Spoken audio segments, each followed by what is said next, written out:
The sky above the small town of Brookhaven was clear, the stars twinkling like tiny diamonds. It was an ordinary night, quiet and peaceful, until a bright flash of light tore through the darkness. The light was so intense that it lit up the entire town, and for a moment, it felt like daylight. Then, as quickly as it appeared, the light vanished, leaving behind a strange silence. In the middle of an empty field, two figures emerged. They were unlike anything anyone had ever seen. Tall and graceful, their skin glowed faintly under the moonlight. Their eyes were large and shimmering, filled with curiosity and wonder. They were dressed in sleek, silver outfits that seemed to shimmer like water. The two alien women looked around, taking in their surroundings. They seemed both amazed and confused by everything they saw. The trees, the grass, the houses, it was all so different from what they knew. But what caught their attention the most was a small house nearby. Through an open window, they could see a man standing under a stream of water, his eyes closed as if in deep thought. The aliens exchanged a glance, their expressions filled with awe. They had never seen anything like this before. To them, the shower was a marvel, a magical device that created water out of thin air. They moved closer, their movements silent and graceful, until they were standing just outside the window. The man inside the shower had no idea he was being watched. He was lost in his thoughts, enjoying the warm water as it washed away the stress of the day. But then, something made him pause. He felt a strange presence, as if someone was watching him. Slowly, he opened his eyes and turned toward the window. What he saw made his heart skip a beat. Two women, unlike any he had ever seen, were standing there, their eyes fixed on him. For a moment, he thought he was dreaming. But then one of the women tilted her head, her expression filled with curiosity, and he knew this was real. The man quickly turned off the shower and grabbed a towel, his mind racing. Who were these women? Where had they come from? And why were they so fascinated by his shower? Before he could say anything, one of the women reached out and touched the window. Her hand left a faint glow on the glass, and the man realized that these were no ordinary women. They were something else entirely. The aliens stepped back, their eyes still fixed on the man. They seemed to be waiting for something, but he had no idea what. All he knew was that his life was about to change forever. The man stood frozen, clutching the towel tightly around him. His heart pounded in his chest as he stared at the two alien women through the window. They didn't look dangerous, but their presence was overwhelming. Their glowing skin and shimmering eyes made them seem almost otherworldly, because they were. One of the women tilted her head again, her expression softening. She raised her hand slowly, as if to show she meant no harm. The man hesitated, then took a deep breath and stepped closer to the window. He opened it slightly, the cool night air brushing against his face. Who are you?" he asked, his voice trembling. The aliens didn't respond. Instead, they exchanged a glance, their eyes filled with a mix of curiosity and confusion. It was clear they didn't understand his words. The man tried again, this time speaking slower and using gestures. "Are you lost? Do you need help?" The taller of the two aliens stepped forward. She pointed at the shower behind him, then made a flowing motion with her hands, mimicking water. Her eyes sparkled with fascination.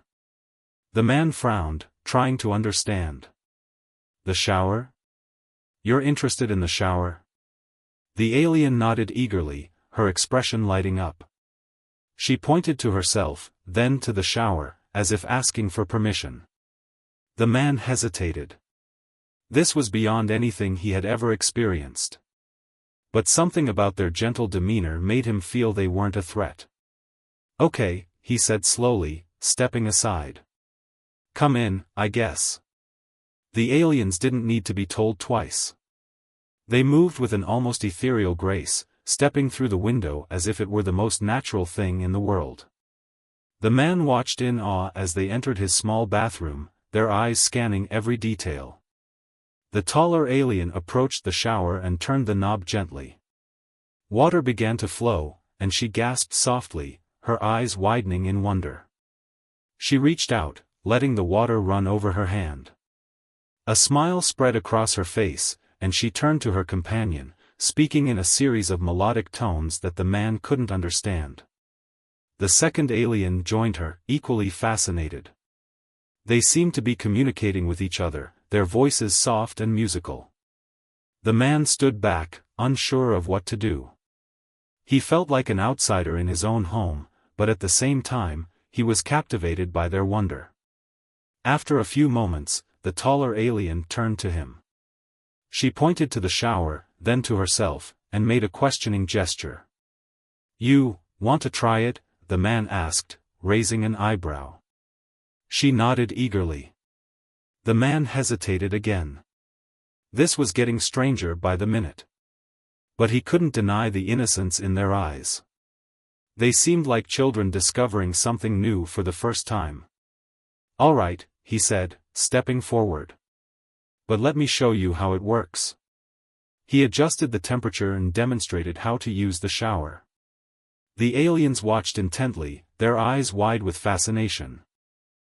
When he stepped back, the taller alien stepped under the water, her expression transforming into one of pure joy. She closed her eyes, letting the water cascade over her, and for a moment, she seemed completely at peace. The man couldn't help but smile. Despite the strangeness of the situation, there was something beautiful about their reaction. It reminded him of how much he took for granted, simple things like clean water and a warm shower. The second alien joined her companion, and together they stood under the water, laughing softly. It was a sound unlike anything the man had ever heard, light, melodic, and filled with pure happiness.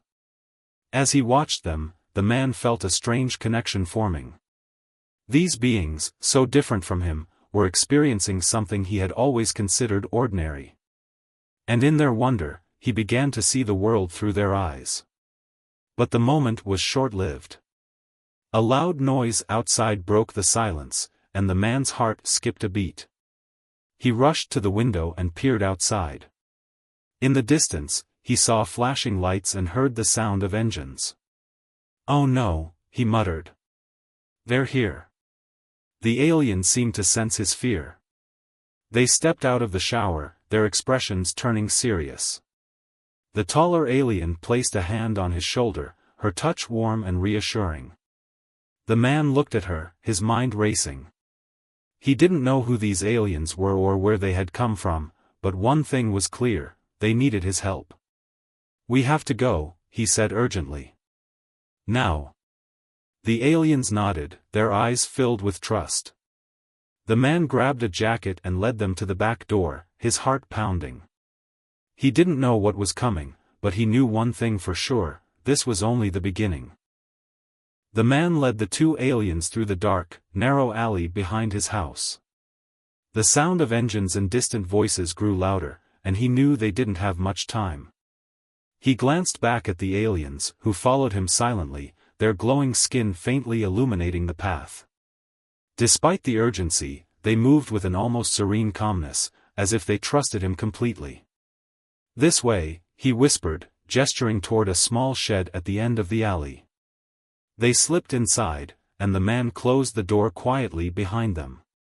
The shed was cramped and filled with old tools and boxes, but it was the best hiding spot he could think of.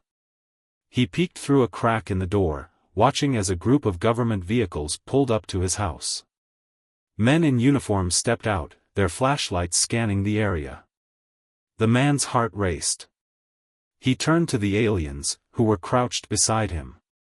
Their eyes were wide with curiosity, but they didn't seem afraid. "We need to stay quiet," he whispered, placing a finger to his lips. The taller alien nodded, her expression serious. She reached out and touched his arm gently, as if to reassure him. Her touch was warm and calming, and for a moment, the man felt a strange sense of peace. As they waited, the man's mind raced with questions. Who were these aliens? Why were they so fascinated by the shower? And why was the government after them? He knew he couldn't ask them directly, they didn't seem to understand his language, but he needed to find a way to communicate. He reached into his pocket and pulled out his phone. Opening a translation app, he typed a simple question, "Who are you?" The taller alien tilted her head, watching as he showed her the screen.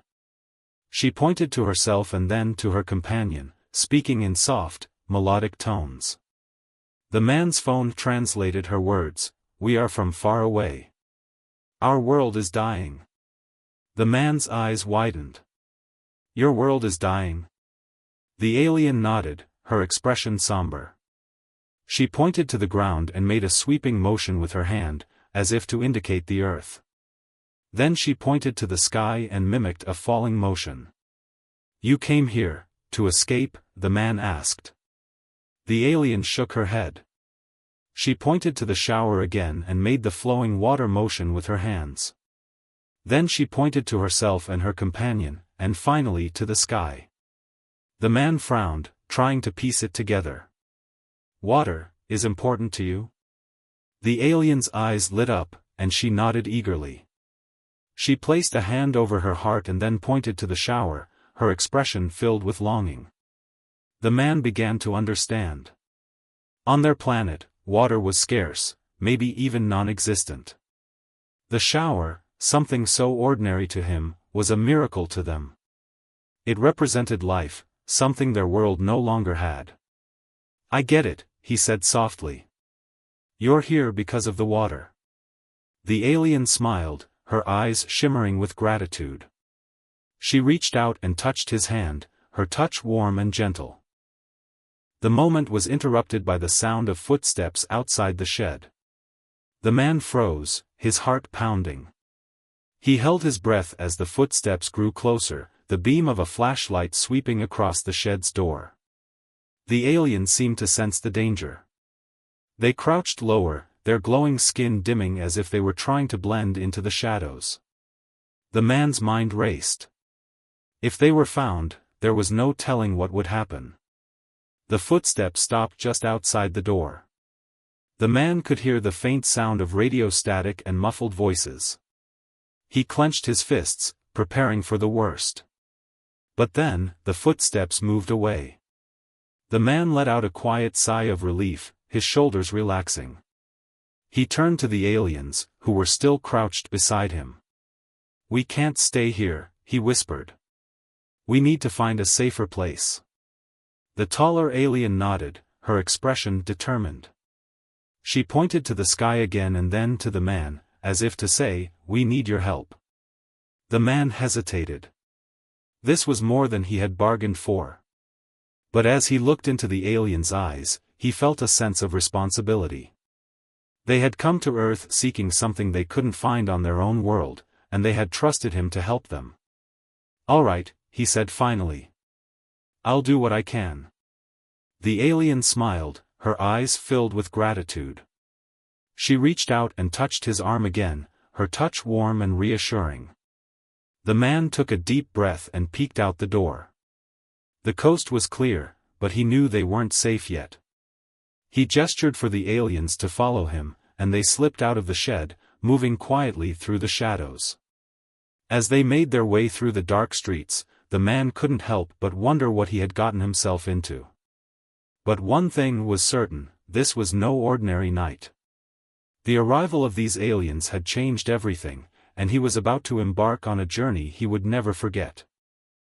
The man led the aliens through the quiet streets of Brookhaven, sticking to the shadows to avoid detection. The town was eerily silent, the only sound the distant hum of engines and the occasional bark of a dog. He kept glancing over his shoulder, his heart pounding with every step. The aliens followed closely, their glowing skin dimmed to avoid drawing attention. "We need to get out of town," the man whispered, more to himself than to the aliens. "Somewhere they won't find us." The taller alien tilted her head, her eyes filled with concern. She pointed to the sky and then to the ground, as if asking where they were going. "I don't know yet," the man admitted. "But we can't stay here." As they approached the edge of town, the man spotted an old, abandoned barn in the distance.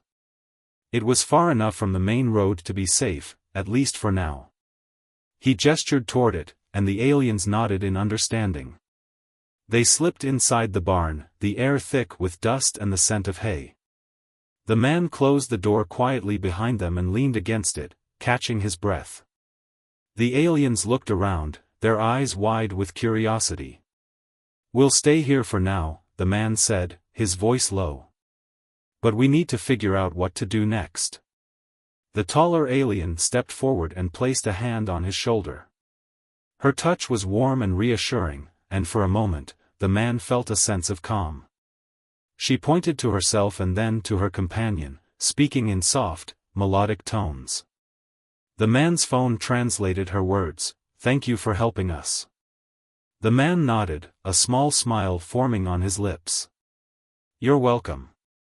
But we're not out of trouble yet." As they settled in, the man's mind raced with questions. Why was the government after them? What did they want with the aliens? And how could he keep them safe? He knew he couldn't do this alone, but he didn't know who to trust. The taller alien seemed to sense his unease. She reached into a small pouch at her side and pulled out a glowing crystal. It pulsed softly, casting a warm light around them. She handed it to the man, her eyes filled with meaning. "What is this?" he asked, turning the crystal over in his hands. The alien pointed to the crystal and then to the ground, as if to say it was a gift. She then pointed to the sky and made a sweeping motion, indicating it was from her world. The man frowned, trying to understand. "Is this important to your people?" The alien nodded, her expression serious. She pointed to the crystal and then to the man, as if to say it was now his responsibility. Before the man could respond, the sound of engines outside made him freeze. He rushed to the barn door and peeked through a crack. His heart sank as he saw several government vehicles pulling up, their headlights cutting through the darkness. "They found us," he whispered, his voice trembling. The aliens exchanged a worried glance. The taller alien stepped forward, her eyes filled with determination. She pointed to the crystal and then to the man, as if to say, "Protect this." The man nodded, clutching the crystal tightly. "I will. But we need to get out of here." He looked around the barn, searching for an escape route. There was a small window at the back, just big enough for them to climb through. He gestured toward it, and the aliens followed without hesitation. As they climbed out of the barn, the man heard the sound of doors slamming and voices shouting. He knew they didn't have much time. "This way," he whispered, leading the aliens into the nearby woods. They moved quickly, the trees providing cover as they made their way deeper into the forest. The man's heart pounded with every step, but he forced himself to stay focused. He couldn't let the aliens fall into the government's hands, not after everything they had been through. As they ran, the taller alien suddenly stopped and turned to look back. Her eyes were filled with sadness, and she pointed to the sky. "What is it?" the man asked, his voice urgent. The alien pointed to herself and then to her companion, then to the sky again. She spoke softly, and the man's phone translated her words, "We must go back." The man's eyes widened. "Go back? But they'll catch you." The alien shook her head, her expression resolute. She pointed to the crystal and then to the man, as if to say, "This is why we came. You must protect it." The man felt a lump in his throat. He didn't want to let them go, but he knew he couldn't stop them. "All right," he said finally, his voice choked with emotion. "But be careful." The alien smiled, her eyes filled with gratitude. She reached out and touched his hand one last time, her touch warm and reassuring. Then, without another word, she and her companion turned and disappeared into the night. The man stood there for a moment, clutching the crystal tightly. He didn't know what the future held, but he knew one thing for certain: this was only the beginning. The man stood frozen in the forest, clutching the glowing crystal tightly in his hand. The sound of distant shouts and the crunch of boots on leaves grew louder, pulling him back to reality. He couldn't stay here. The government agents were closing in, and if they found him with the crystal, there was no telling what they would do. He took a deep breath and began to run, weaving through the trees as fast as he could. The forest was dense, the moonlight barely piercing through the canopy above. His heart pounded in his chest, and his mind raced with thoughts of the aliens. Why had they left him with the crystal? What was so important about it? And where were they going? The sound of a dog barking snapped him out of his thoughts. He glanced over his shoulder and saw the beam of a flashlight cutting through the trees. They were getting closer. Think, he muttered to himself, his breath coming in short gasps. Up ahead, he spotted a small stream. Without hesitation, he waded into the water, hoping it would throw the dogs off his scent. The cold water soaked through his shoes and pants, but he didn't care. He moved quickly, following the stream until he reached a rocky outcrop. He climbed onto the rocks, his hands slipping on the wet surface, and crouched behind a large boulder. Peeking out, he saw the flashlights moving in the distance. The agents were searching the area, their voices tense and urgent. Spread out. They can't have gone far, one of them shouted. The man held his breath, pressing himself against the boulder. He clutched the crystal tightly, its soft glow illuminating his hands. He didn't know what to do. He was alone, hunted, and carrying something he didn't fully understand. As he sat there, his mind drifted back to the aliens. Their gentle demeanor, their fascination with the shower, and the sadness in their eyes when they left. They had trusted him with the crystal, and he couldn't let them down. The sound of footsteps nearby snapped him back to the present. He peeked out again and saw a lone agent approaching, his flashlight sweeping the area. The man's heart raced. He had to move, but where could he go? Just then, he noticed a small cave hidden behind the boulder. It was barely visible in the dim light, but it was his only chance. He slipped inside, the darkness swallowing him whole. The cave was narrow and damp, but it provided enough cover to hide. He crouched in the shadows, listening as the agent's footsteps grew closer. The beam of the flashlight flickered across the entrance of the cave, and the man held his breath, praying he wouldn't be seen. After what felt like an eternity, the footsteps faded, and the forest grew quiet again. The man let out a shaky breath and leaned against the cave wall, his legs trembling with exhaustion. He looked down at the crystal in his hands. It pulsed softly, its light casting strange shadows on the cave walls. He didn't know what it was or why it was so important, but he knew one thing: he had to protect it. As he sat there, a plan began to form in his mind. He couldn't stay in the forest forever. He needed to find a way out of town, somewhere the agents wouldn't think to look. But first, he needed to understand what he was dealing with. He pulled out his phone and opened the translation app again. Holding the crystal up, he typed a question: "What is this?" The screen flickered for a moment before displaying a response: "Life." The man frowned. Life? What does that mean? Before he could type another question, the sound of voices outside the cave made him freeze. He peeked out and saw two agents standing nearby, their flashlights scanning the area. "We've searched everywhere. They must have gone further into the forest," one of them said. "Keep looking. We can't let them get away," the other replied. The man's heart sank. They weren't giving up. He had to move, and fast. He slipped out of the cave and began to move quietly through the forest, staying low to avoid detection. The crystal's glow dimmed as if sensing the danger, and he tucked it into his jacket to keep it hidden. As he moved, he noticed a faint light in the distance. It was coming from a small cabin, its windows glowing warmly in the darkness. The man hesitated.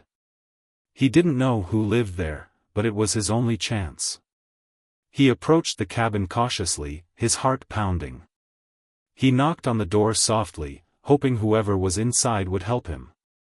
The door creaked open, and an elderly man peered out, his eyes narrowing as he took in the man's disheveled appearance. "Who are you?" the old man asked, his voice gruff. The man hesitated, then held up the crystal. "I need your help. Please." The old man's eyes widened as he saw the crystal. He stepped aside and gestured for the man to come in. "You'd better come inside," he said. "And tell me everything." The man stepped inside the cabin, the warmth of the fire immediately soothing his chilled bones. The elderly man closed the door behind him and gestured toward a worn-out armchair near the fireplace. "Sit," the old man said, his voice firm but not unkind. "You look like you've been through hell." The man sank into the chair, his legs trembling with exhaustion. He clutched the crystal tightly, its soft glow peeking through his fingers. The old man noticed it immediately and raised an eyebrow. "What's that you've got there?" he asked, sitting down across from him. The man hesitated, unsure of how much to reveal. But something about the old man's calm demeanor made him feel like he could trust him. "It's complicated," the man began. "I don't even fully understand it myself. But it's important. And there are people after me because of it." The old man leaned forward, his eyes narrowing with interest. "People? Or something else?" The man looked up, surprised. "What do you mean?" The old man chuckled softly. "Son, I've lived in these woods for decades. I've seen things most people wouldn't believe. That crystal in your hand, it's not from around here, is it?" The man shook his head slowly. "No. It's not." The old man leaned back in his chair, a knowing smile on his face. "I thought so. Tell me everything." And so, the man did. He told the old man about the aliens, their fascination with the shower, and how they had entrusted him with the crystal. He explained how the government agents were hunting them and how he had barely escaped.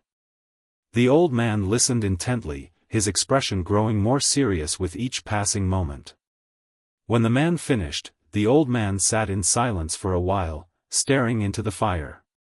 "You've got yourself in quite a situation," the old man said finally. "But if what you're saying is true, then that crystal is more important than you realize." "What do you mean?" the man asked. The old man stood up and walked over to a bookshelf in the corner of the room. He pulled out an old, dusty book and brought it back to the chair. Flipping through the pages, he stopped at a drawing of a crystal that looked eerily similar to the one in the man's hand.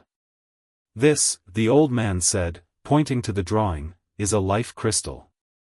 According to legend, it's a source of pure energy, capable of sustaining life itself. It's said to come from a dying world, a last hope for survival." The man's eyes widened. "That's what the alien said, their world is dying. They came here because of the water, but they left this with me." "Why?" The old man closed the book and looked at him. "Because they trust you. They believe you can protect it. And if the government gets their hands on it, who knows what they'll do with it." The man felt a lump in his throat. The weight of responsibility was overwhelming. "I don't know if I can do this. I'm just an ordinary guy." The old man placed a hand on his shoulder. "Sometimes, ordinary people do extraordinary things. You just have to believe in yourself." The man nodded, feeling a renewed sense of determination. "What should I do?" The old man thought for a moment. "First, we need to keep you hidden. The agents won't stop looking for you. Second, we need to figure out how to use that crystal to help the aliens. If their world is dying, this might be their only hope." The man looked down at the crystal, its soft glow pulsing gently. He thought about the aliens, their kindness, and the trust they had placed in him. He couldn't let them down. "All right," he said finally. "Let's do this." The old man smiled. "Good. Now, get some rest. You're going to need it." The next morning, the man woke up feeling more refreshed than he had in days. The old man had given him a warm meal and a place to sleep, and for the first time since the aliens had arrived, he felt a glimmer of hope. As he sat by the fire, the old man handed him a map. "There's a place deep in the forest, an old observatory. It's been abandoned for years, but it might have the tools we need to understand the crystal." The man took the map, his eyes scanning the markings. "How far is it?" "A day's hike, maybe 2, the old man said. "But it's off the beaten path. The agents won't think to look there." The man nodded. "All right. Let's go." The old man raised an eyebrow. "We?" The man smiled. "You've been helping me this far. I could use your expertise." The old man chuckled. "Fair enough. Let's get moving." As they made their way through the forest, the man felt a strange sense of calm. The old man's presence was reassuring, and for the first time, he didn't feel so alone. As they walked, the old man began to share stories of his life in the woods, tales of strange lights in the sky, mysterious creatures, and unexplained phenomena. The man listened intently, realizing that the old man had seen more than most people ever would. "You really believe in all this, don't you?" the man asked. The old man smiled. "I've seen enough to know that there's more to this world than meets the eye. And if those aliens trusted you with that crystal, then there's a reason. We just have to figure out what it is." The man nodded, feeling a renewed sense of purpose. He didn't know what lay ahead, but he knew one thing for certain: he was ready to face it. The man and the old man hiked deeper into the forest, following the map toward the abandoned observatory. The trees grew thicker, and the air felt cooler as they ventured further from civilization. The man clutched the crystal tightly, its soft glow a constant reminder of the responsibility he carried. As they walked, the old man shared more stories, tales of strange occurrences in the forest, whispers of otherworldly visitors, and legends of the life crystal. The man listened intently, his mind racing with possibilities. "Do you think the aliens will come back?" the man asked at one point. The old man glanced at him, his expression thoughtful. "If they left you with the crystal, they must have a plan. But whether they'll return, that's harder to say. They might not have a choice." The man frowned. "What do you mean?" The old man sighed. "If their world is dying, they might not have the resources to come back. They could be stranded wherever they are now." The man's heart sank. He hadn't considered that possibility.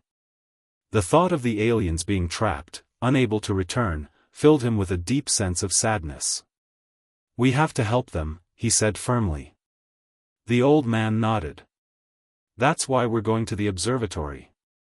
If we can figure out how the crystal works, we might be able to send them a signal, or even bring them back." The man felt a glimmer of hope. "Do you really think that's possible?" The old man smiled.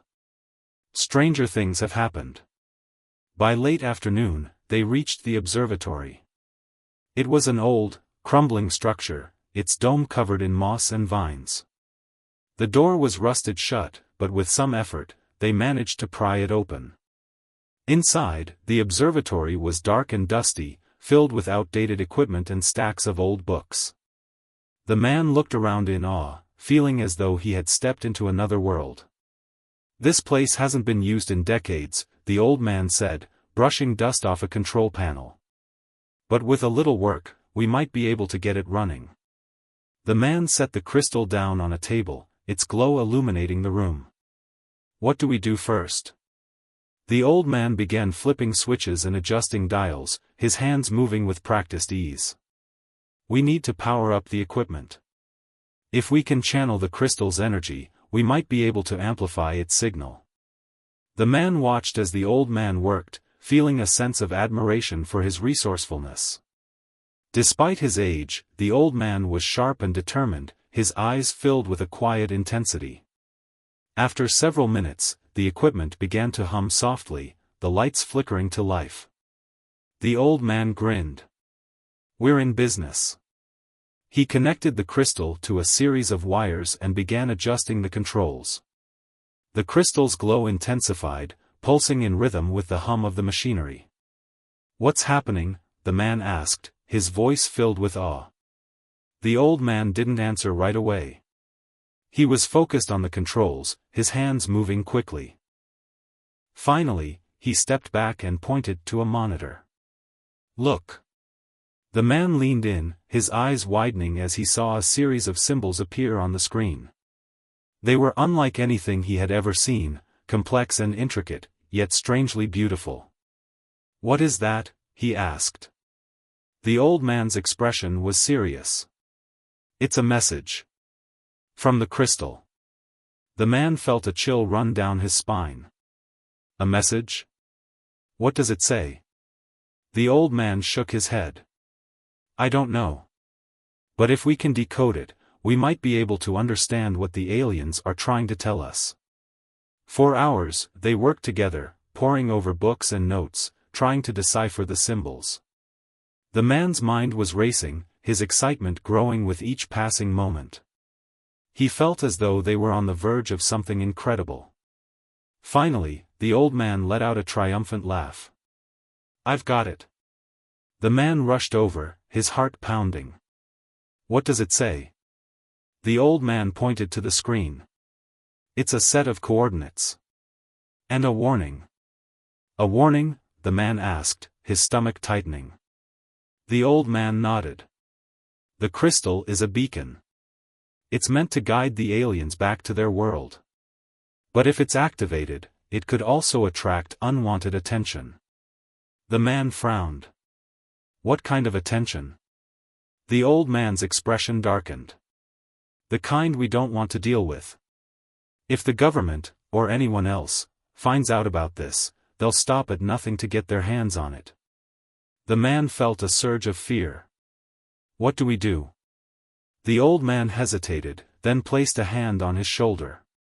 "We have to make a choice. We can activate the crystal and risk everything, or we can destroy it and keep it out of the wrong hands." The man's heart sank. He looked at the crystal, its glow soft and steady. He thought about the aliens, their kindness, and the trust they had placed in him. "We can't destroy it," he said finally. "We have to help them." The old man nodded, his expression filled with respect. "I was hoping you'd say that." As they prepared to activate the crystal, the man felt a strange sense of calm.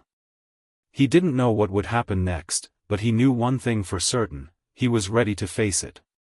The old man flipped the final switch, and the room was filled with a blinding light. The crystal's glow intensified, its energy pulsing through the air. And then, just as suddenly as it had begun, the light faded. The room was silent, the equipment humming softly. The man looked at the old man, his heart pounding. "Did it work?" Before the old man could answer, a voice echoed through the room, a soft, melodic voice that sent chills down the man's spine. "Thank you." The man turned, his eyes widening as he saw the two aliens standing in the doorway. They looked tired but relieved, their eyes filled with gratitude. The taller alien stepped forward and placed a hand on his shoulder. "You have done well." The man felt a lump in his throat. I didn't know if you'd come back." The alien smiled. "We had to. Our world depends on it." The man nodded, feeling a surge of emotion. "What happens now?" The alien's expression grew serious. "Now, we must go. But we will never forget what you have done." The man felt a pang of sadness. "Will I ever see you again?" The alien hesitated, then reached out and touched his hand. "Perhaps. But for now, you must protect the crystal. It is the key to our survival." The man nodded, his eyes filled with determination.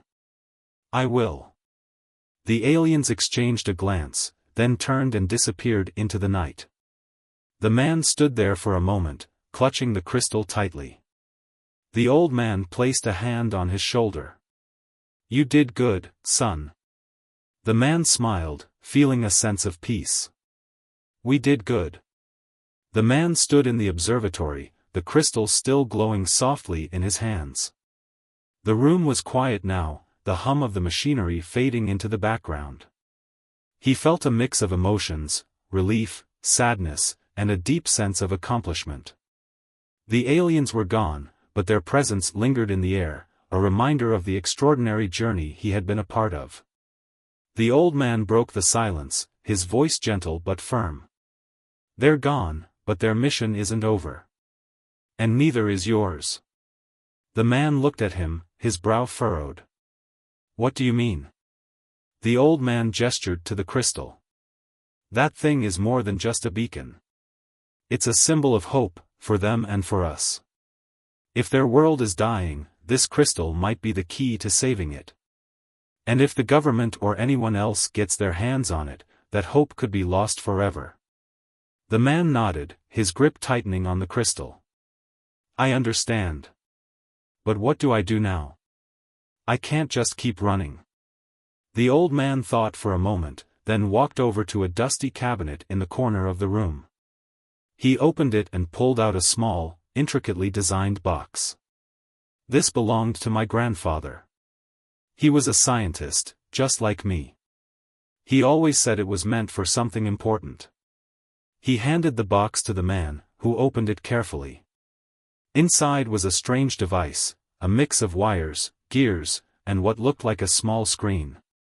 What is it? The man asked, his curiosity piqued. The old man smiled. It's a stabilizer.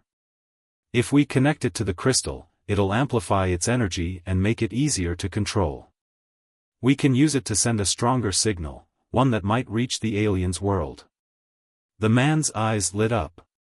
You mean we can help them from here? The old man nodded. Exactly. But it won't be easy. We'll need to work quickly and carefully. And once we activate it, there's no turning back. The man felt a surge of determination. Let's do it. They worked through the night, connecting the stabilizer to the crystal and fine-tuning the observatory's equipment. The man followed the old man's instructions carefully, his hand steady despite the weight of the task. As they worked, the old man shared more stories, this time about his grandfather and the experiments he had conducted in the observatory. He always believed there was more to the universe than we could see, the old man said. He used to say that one day, we'd make contact with beings from another world. I guess he was right. The man smiled, feeling a sense of connection to the old man's grandfather. It's amazing, isn't it? How much we don't know. The old man chuckled. That's what makes life so interesting. By dawn, they were ready. The stabilizer was connected, and the crystal's glow had intensified, filling the room with a soft, pulsating light. The old man flipped the final switch, and the machinery roared to life. The crystal's energy surged, its light growing brighter and brighter until it was almost blinding. The man shielded his eyes, his heart pounding. Is it working? The old man nodded, his expression filled with awe. Look. The man turned to the monitor and saw a series of symbols flashing across the screen. They were the same symbols he had seen before, but this time, they were accompanied by a map, a star chart, showing a distant planet. That's their world, the old man said. The signal is reaching them. The man felt a surge of hope. Do you think they'll be able to use it? The old man smiled. If they're as resourceful as you say, they'll find a way. As the signal continued to transmit, the man felt a strange sense of peace. He had done everything he could to help the aliens, and now, it was up to them. But just as he was about to relax, the sound of engines outside made his heart skip a beat. He rushed to the window and saw several government vehicles pulling up, their headlights cutting through the early morning fog. They found us, he said, his voice filled with urgency. The old man's expression turned grim. We knew this might happen. But we're not done yet. He grabbed the man's arm and led him to a hidden door at the back of the observatory. Take the crystal and go. I'll hold them off. The man shook his head. I can't leave you. The old man smiled, his eyes filled with determination. You have to. The crystal is too important. And besides, I've lived a long life. This is my chance to do something that really matters. The man felt a lump in his throat. Thank you. For everything. The old man nodded. Now go. And don't look back. The man slipped out the door and into the forest, the crystal clutched tightly in his hands. He ran as fast as he could, his heart pounding with every step. Behind him, he heard the sound of voices and footsteps, but he didn't stop. As he reached the edge of the forest, he turned back one last time. The observatory was still visible in the distance, its lights flickering against the dawn sky. He felt a surge of emotion, gratitude, sadness, and a deep sense of purpose. The aliens had trusted him with the crystal, and he had done everything he could to help them. Now, it was time to let go. He looked down at the crystal, its glow soft and steady. Good luck, he whispered. And with that, he turned and disappeared into the forest, ready to face whatever came next. The man emerged from the forest as the sun rose, casting a golden glow over the landscape. He was exhausted, his clothes torn and his body aching, but he felt a strange sense of peace. The crystal was no longer in his hands, he had hidden it in a safe place, deep within the forest, where only he could find it. As he walked back toward town, his mind replayed the events of the past few days. The arrival of the aliens, their fascination with the shower, the chase through the forest, and the final moments in the observatory, it all felt like a dream. But the weight of the experience was real, and it had changed him in ways he couldn't fully understand. When he reached his house, he was surprised to see it surrounded by government vehicles. Agents were everywhere, searching the property and questioning neighbors. The man hesitated, unsure of what to do. He knew he couldn't avoid them forever, but he also knew he had to be careful. Taking a deep breath, he approached the house. One of the agents spotted him and immediately walked over, his expression stern. "Where have you been?" the agent demanded. The man shrugged, trying to appear calm.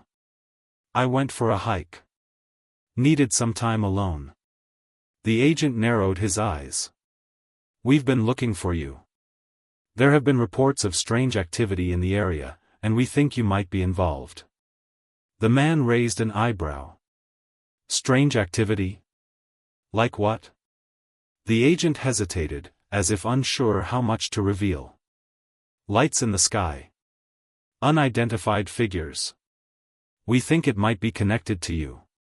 The man shook his head. "I don't know what you're talking about. I've been in the forest for the past few days. Didn't see anything unusual."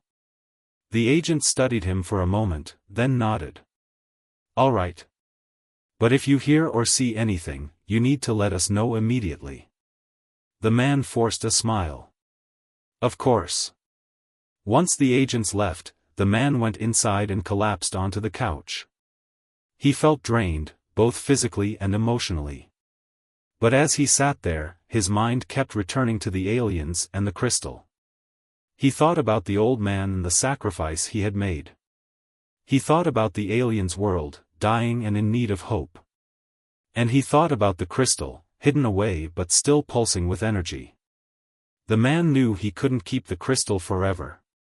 It didn't belong to him, it belonged to the aliens and their world. But he also knew he couldn't risk letting it fall into the wrong hands. As he sat there, a plan began to form in his mind. He would wait until the government's attention died down, and then he would find a way to return the crystal to the aliens. It wouldn't be easy, but it was the right thing to do.